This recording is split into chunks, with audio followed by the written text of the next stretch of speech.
我们必须把这些盗国贼盗走属于我们这些草根们的财富，属于中国人民的尊严，我们应有的安全，我们应该拿回来。我们这个国家这个民族被一个乌托邦集团给笼罩了这么多年，控制了那么多年，现在权力归个人所有，财产归国家所有，财产必须归个人，权力必须是公有的。今天的中国已经走向了极为危险的时代。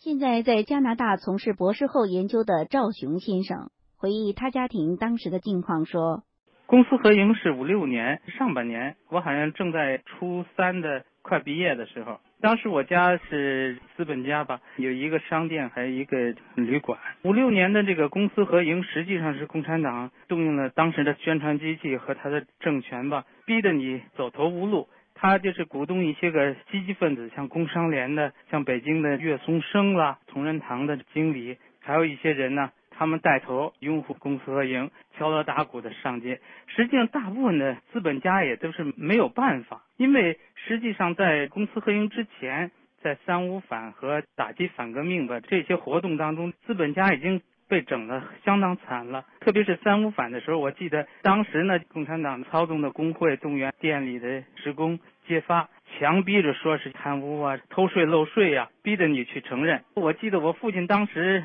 并没有主持这个店，实际上是我祖父的店，但是我父亲呢有时候管些事情，结果我记得把我父亲逼得痛哭，也没有发现什么偷税漏税。该是53年吧，反退税漏税啊这些活动已经把资本家整得很胆小了，所以56年上面发了命令，整天的开会，逼着你去表态。结果我家里呢，迫不得已把这店全去交了。另外那个房租，我家有10几所房子吧，75%的房租交给国家。这样一直到66年，当时的情况是非交不可。我记得我的父母心情很不好，在家里总发脾气。有一次发脾气的时候，我母亲把那水泼在这个我们家那个毛主席像上边了。当时我还很害怕，我已经知道这个是个很可怕的事情。这就是所谓的公私合营。共产党他这么多年来搞的，就是首先利用了他的专政机器，制造了一种恐怖，然后呢，他鼓动一些个积极分子，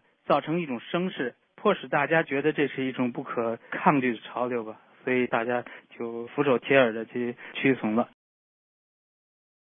今天的中国已经到了恶性通货膨胀的边缘，那么很快中国的人民币对美元不是6块钱，也不是6块8，可能是60、70、80、100。主要根源，中国有人在操作着这个金融的整个全面领域。只要是他要能想动手，就会1天之内就会造就一个2015年的股市股灾，同时可以在迅速的几天之内让中国的恶性通货膨胀，货币严重贬值。中国在过去这些年严重的 QE， 也就是说印钞票兑水的情况下，中国经济这个基本面确实是好的，因为生产力强。但是我们的整个市场的这个整个的是一个不健康的发展，或者说现在和这个市场和产品之间的脱离的关系严重脱离，和外汇之间的倒挂矛盾，和咱们这个货币没有开放，分分钟钟就可以有人操作一场重大的金融危机。金融危机下一个就是恶性通胀，恶性的这个整个通胀的结果，那就是全民剩下只有人吃人了，因为所有的房子纸币1毛钱不值。在这种情况下，谁来操纵这个金融，谁就是背后的这个下一个中国的实际控制人，那就是下一个希特勒。中国共产党从来是把内部的政治斗争用老百姓的生命来买单，把所有内部斗争延伸到外面去。这就当年包括邓小平打印度战争，啊，越南战争到今天来看，那是纯粹扯王八犊子呢。什么叫中越自卫还击战呢？越南还能打到你北京来吗？死了几十万人啊！到印度去，到现在印度人看到中国人脸都是绿的，到现在没有一个人说清楚为啥打印度啊！现在能解释了吗？中印战争就是邓小平要揽权嘛啊！这是很简单的道理啊！不管是你胡耀邦，不管是你赵紫阳，不管是谁，最后都是政治斗争的结果。不管谁输谁赢，都本质是政治斗争啊，是以国家和民族啊这个国家的利益来买单，打着民族和国家所谓独立、国土完整的名义。我们的努力方向是为我们的喜马拉雅海外的喜国打造一个国家级之外的一个可信赖的，为所有的爆料革命战友们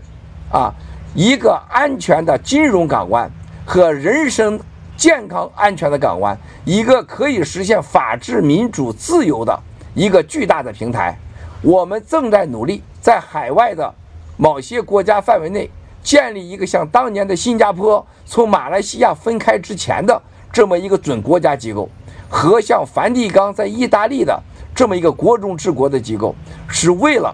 应对共产党倒闭前和倒闭后的疯狂，以及对人民财富的掠夺。我们要追求的就是我们的家人不再过恐惧的生活，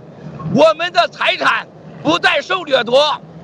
我们的国家不能让一个家族和几个家族说了算，必须是人民一人一票。既然共产党说为人民服务，那你既然为人民服务的权利要由人民决定，我们来决定需不需要你的服务，这就叫新中国联邦。